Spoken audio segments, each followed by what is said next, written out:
প্রিয় দর্শক, আজ কথা বাড়াবো না, আজ শুধু রান্না দেখাবো। তো চলুন দেখতে থাকুন, বেশি কোনো কথা বলবো না, রান্না করতে করতে কথা বলবো।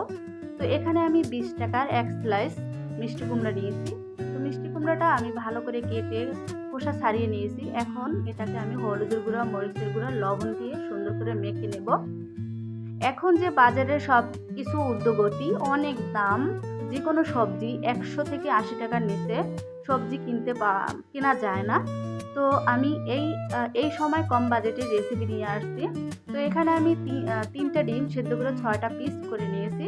এই রেসিপিটা যারা 6 জন ফ্যামিলিতে থাকে বা 4 জন থাকে তাদের একবেলা অনায়াসে এই রেসিপিটা হয়ে যাবে। আর ফ্যামিলিতে যদি লোকজন কম থাকে 2 জন, তাদের একদম 3 বেলা সুন্দরভাবে এই রেসিপিটা দিয়ে হয়ে যাবে।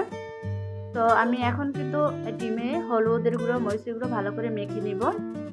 আপনারা চাইলে ডিমের পরিমাণ আর মিষ্টি কুমড়োর পরিমাণটা বাড়িয়ে নিতে পারেন, এটা আপনাদের ইচ্ছে মতো।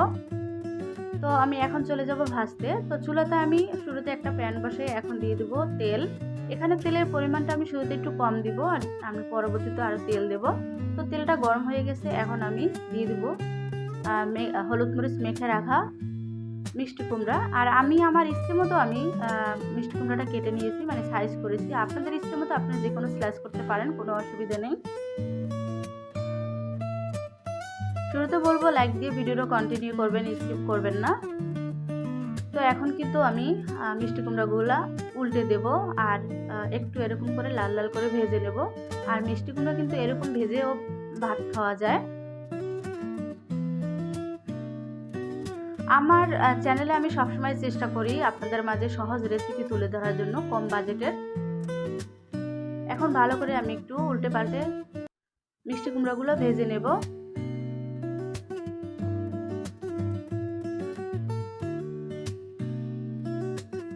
প্রায় কিন্তু মিষ্টি কুমড়াগুলো কিন্তু 60%-এর মতো মানে কুক হয়ে গেছে। এখন আমি এটাকে নামিয়ে নেব।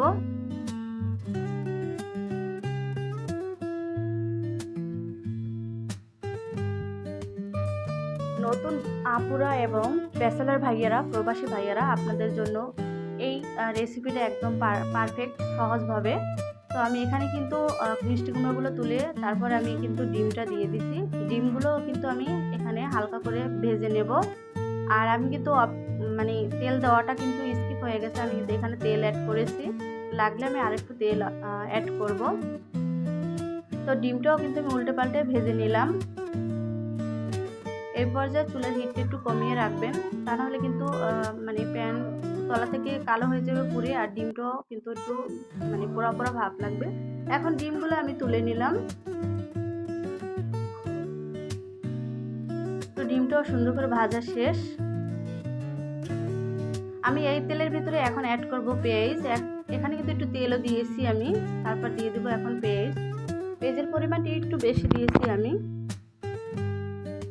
আর অনেকেই জানে না যে মিষ্টি কুমড়া দিয়ে আর ডিম দিয়ে কি মানে কোনো রেসিপি হয় কিনা। তো আজকে আমি আপনাদের মাঝে শেয়ার করলাম, ভালো লাগে খুব। তো এখানে আমি হাফ টেবিল চামচ আদা রসুনের পেস্টটা দিয়ে দিলাম, সুন্দর একটা ফ্লেভার আসবে তাই। তো এখানে আমি আদা রসুনটা ভালো করে কষিয়ে নিব। তো দেশ এবং দেশের বাইরে থেকে যারা দেখছেন, এখনও চ্যানেলটা সাবস্ক্রাইব করেন নাই, প্লিজ সাবস্ক্রাইব করে বেল আইকনটা প্রেস করে দিবেন। আর এখানে আমি এখন একটু পানি দিয়ে তারপরে আদা রসুনের যে একটা কাঁচা একটা গন্ধ আসে সেটা যেন চলে যায়, তাই একটু পানি দিয়ে কষিয়ে নেব। নতুন আপুরা যারা, এই মুহূর্তে নতুন ভাইয়া আর আপুরা যারা আমার ভিডিওটা দেখছেন, প্লিজ আমার চ্যানেলটা সাবস্ক্রাইব করে চ্যানেলের পাশে থাকবেন। তো এখানে কিন্তু আমি দিয়েছি হাফ টেবিল চামচ হলুদের গুঁড়া, 1.5 টেবিল চামচ মরিচের গুঁড়া, তারপরে দিয়েছি 1 টেবিল চামচ ধনিয়ার গুঁড়া। আপনাদের ঝালের পরিমাণটা আপনারা ব্যালেন্স করে নেবেন, আপনারা যেরকম পছন্দ করেন। তো এখানে আমি কিন্তু হাফ টেবিল চামচেরও কম লবণ অ্যাড করেছি, কারণ মিষ্টি কুমড়া ডিমে কিন্তু লবণ আছে, আপনারা বুঝে শুনে লবণটা দিবেন। এরপর যে আমি এখানে একটু ভালো করে কষিয়ে আরেকটু পানি দিয়ে তারপরে এই মশলাটা ভালো করে কষিয়ে নেব। আর মশলা যত সুন্দর করে কষানো হবে ততই কিন্তু যে কোনো রান্নার স্বাদ বেড়ে যায়। তো একটু পানি দিয়ে দিলাম, এখন পানি দিয়েও ভালো করে কষিয়ে নেব। তো আমার কিন্তু প্রায় কষানো শেষ, তেল উঠে গেছে, তার মানে আমার মশলাটা পুরোই পারফেক্ট কষানো হয়ে গেছে। এখন এখানে আমি অ্যাড করব ভেজে রাখা মিষ্টি কুমড়া। আর একটা কথা, আমি ভালো করে গুছিয়ে কথা বলতে পারি না, ভিডিও ভয়েস দেওয়ানোর সময় প্লিজ আপনারা একটু বুঝে নেবেন আর ক্ষমা দৃষ্টিতে দেখবেন। তো এখানে কিন্তু কষানো শেষ, এখন আমি দিয়ে দেবো এখানে মিষ্টি কুমড়াগুলা।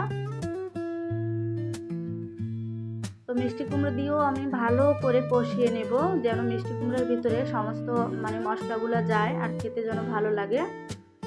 আপনারা এই রেসিপিটা বাসায় একবার হলেও ট্রাই করবেন, দেখবেন কতটা ভীষণ ভালো লাগে এই রেসিপিটা।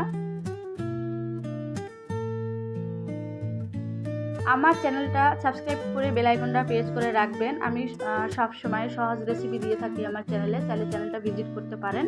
তো ঢাকনা দিয়ে একটু এটা ঢেকে রেখে দেবো মাত্র 5 মিনিটের জন্য। আর চ্যানেলের দিকে চোখ রাখবেন, প্রতিদিনই নতুন নতুন ভিডিও আসবে। তো অনেকটাই সুন্দরভাবে কষানো হয়ে গেছে, দেখলেই বোঝা যাচ্ছে। আর তেলটা একদম উপরে উঠে গেছে, তার মানে অনেক সুন্দর কষানো হয়ে গেছে। এই নিয়মে আপনারা যে কোনো সবজি দিয়ে মাছ বা ডিম যাই রান্না করেন, একই সেম নিয়মে একইভাবে রান্না করবেন। তো এখানে আমি ঝোল দিয়ে দিব, এখানে আরও একটু ঝোল দিব, ঝোলের জন্য পানিটা দিয়ে দিব। আর মিষ্টি কুমড়া যেহেতু 80% মতো সিদ্ধ করা আছে, ভাজা আছে, তাই আমি একটু বুঝে শুনে ঝোলের জন্যই পানি দিব। আর এই রেসিপিটা একটু ঝোল হলে ভালো লাগে, খেতে ভালো লাগে। তো আমি আরও একটু কিন্তু দিয়ে দিলাম পানি। এখন এটাকে আমি একটু নেড়ে চেড়ে ঢাকনা দিয়ে মাত্র 10 মিনিটের জন্য রেখে দেব। তো 10 মিনিট পরে ফিরে আসলাম, দেখুন কালারটা কি সুন্দর, অনেক সুন্দর হয়েছে কালারটা। তো এখানে আমি ভেজে রাখা ডিমগুলো দিয়ে দিব। আমার রেসিপিটা যদি ভালো লাগে আপনাদের কাছে, তাহলে আপনারা ফ্যামিলি অ্যান্ড ফ্রেন্ডসদের সাথে এই রেসিপিটা শেয়ার করতে পারেন। তো অনেকটাই কিন্তু সেদ্ধ হয়ে গেছে। ডিম দিয়ে কিন্তু আমি বেশি রান্না করব না, কারণ অলরেডি ডিম কিন্তু ভাজা। ডিম যে কোনো আলু দিয়ে হোক আর যেভাবে রান্না করেন, ভেজে রাখা ডিমগুলো বেশি রান্না করবেন না, তাহলে কিন্তু ডিম খেতে ভালো লাগে না। তো এটাকে আমি মাত্র 2 মিনিটের জন্য ঢাকনা দিয়ে ঢেকে দেব।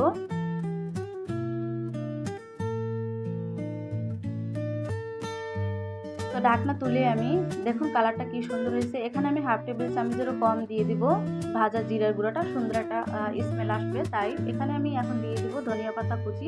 ধনিয়া পাতা কুচি দিয়ে আমি বেশি জাল করব না, তাহলে ধনিয়া পাতার যে একটা সুন্দর ফ্লেভার সেটা চলে যাবে।